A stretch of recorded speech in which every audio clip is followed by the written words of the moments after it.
Welcome to the Sci American. This is part 3 of a 3-part series reflecting on the history of the Lewis and Clark expedition, which was inspired by this novel by Stephen Ambrose, which you can learn more about in part 1, in which we did a synopsis of the book itself, followed up with some surprises which we covered in part 2, bringing us to the conclusion here, in which we'll ponder on some wonders and mysteries in history, including what happened to Captain Clark after the expedition, and what happened to Sacagewa, the native Shoshone girl who joined the expedition. Likewise, what happened to York, the African-American servant of Captain Clark during the expedition. And to conclude, our final wonder, hybridization, the mixed kids born as a result of the expedition. Good morning, good afternoon, good evening, Sawadee Krupp. I'm Steven, and this is my video log, the Sci American. What happened to 3 of the other main characters in this narrative, which mostly focuses on Meriwether Lewis and how his life and his story ends, leading into 1808, 1809, final years.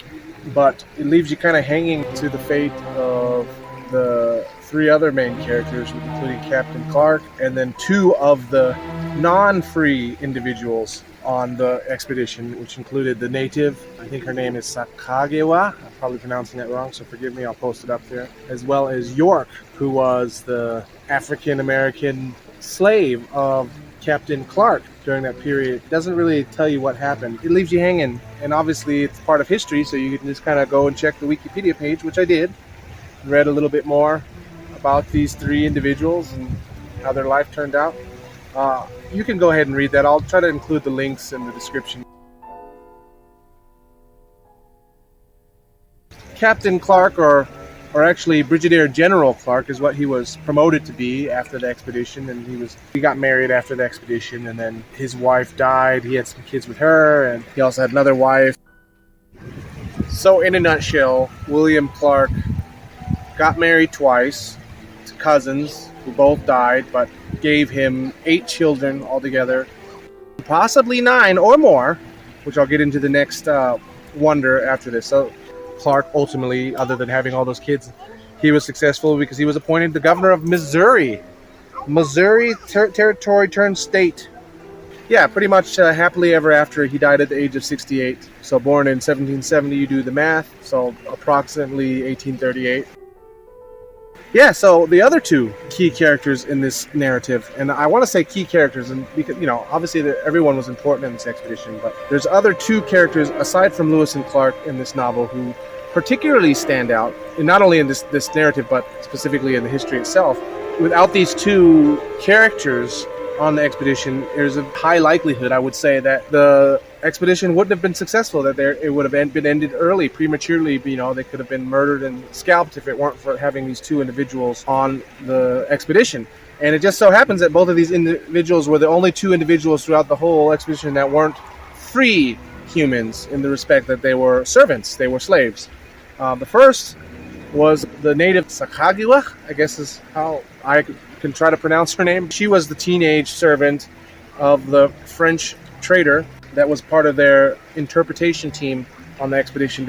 She was a Shoshone native girl who was pregnant during the expedition and gave birth during the expedition to a hybrid son, which I'll get into the next part. She helped the Corps of Discovery basically negotiate and trade and communicate with a lot of the natives. She was a native woman. She was originally Shoshone, captured and sold off to this French fur trader, who basically had 2 wives, I believe, and him and her were employed by Lewis and Clark as interpreters and guides to get them through the Rocky Mountains in Idaho and Montana at present day, particularly where her tribe was based, so she can communicate with them and get through to the Nez Perce and help them cross the mountains with their horses. So long story short, yeah, she was integral to the expedition. And what happened to her?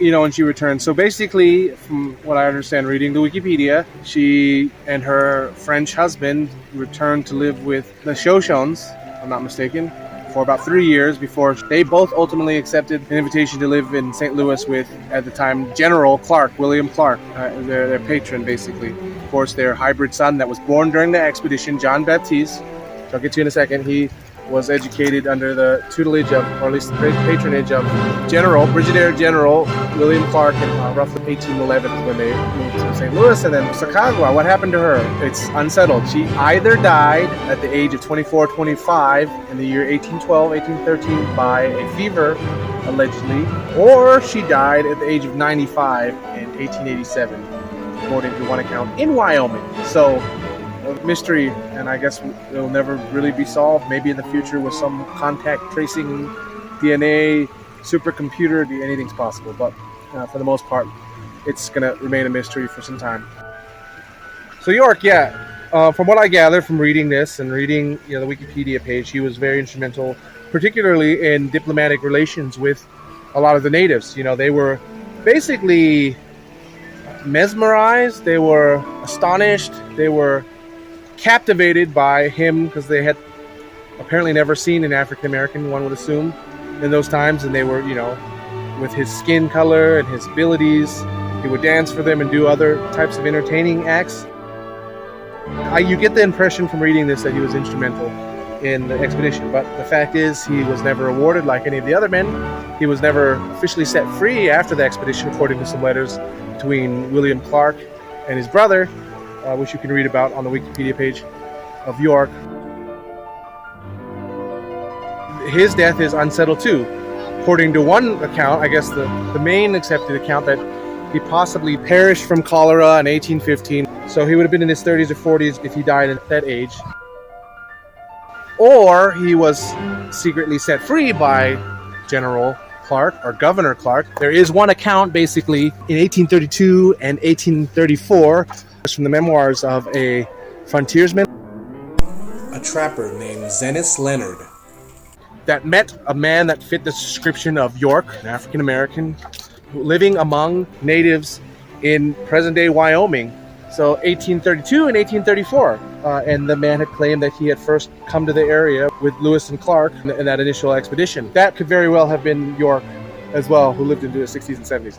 And so a wonder that we will never know for sure. There are a few other candidates for suggestions of who the African-American man, who had 4 wives, by the way, who he actually was. There's a few other suggestions of who that might be. But it sounds very likely that it could very well have been York, who lived into his 60s or 70s, or maybe longer, with 4 wives. But yeah, both Wyoming. So both Sacagewa and York in present-day Wyoming. So that's another coincidence.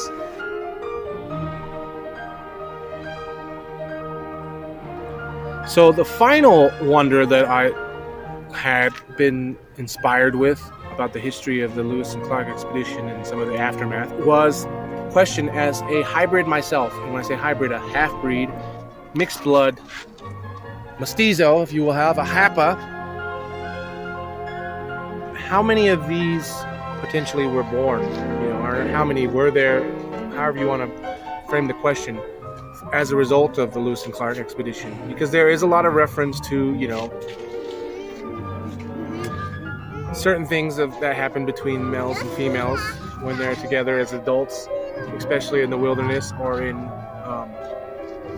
such conditions that you could imagine. But anyway, as far as, you can only guess that there may have been many pregnancies that were instigated during the trading and the mingling between the natives and these crew of 30 plus men and one native woman, Shoshone woman, Sacagewa.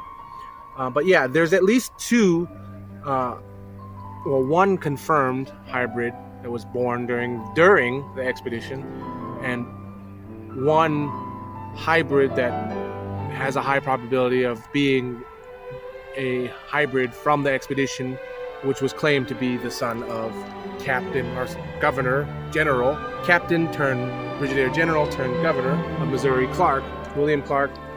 This hybrid, whether he was the son of, at the time, Lieutenant/Captain Clark, conceived during the expedition, or he could very have well been the son of any one of the 30 men of the expedition that was born to a woman of the Nez Perce clan, tribe. Either way, there's this account of this man, Halatukit, who was removed from his lands in 1877 and to Oklahoma, and was buried there at the age of roughly 70 years old in a mass grave there in Oklahoma, according to a Smithsonian article that mentions him. So yeah, at least one high probability hybrid that was conceived during the expedition. And I would guess that there are many more. Obviously, this is just an account that we have. There may be other accounts that surface somewhere down the road or just were never accounted for, but it's very likelihood that there were more than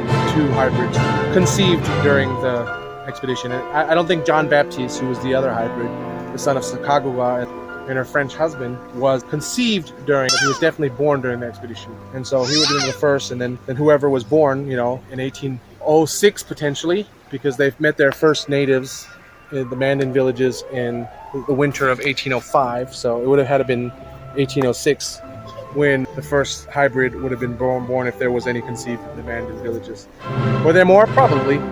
I definitely would love to read about it, so if anybody knows anything, do leave a comment or message me your information. And so that pretty much wraps it up for the wonders and surprises of Lewis and Clark expedition. And that concludes part 3 of this 3-part series inspired by this novel, Undaunted Courage by Stephen Ambrose.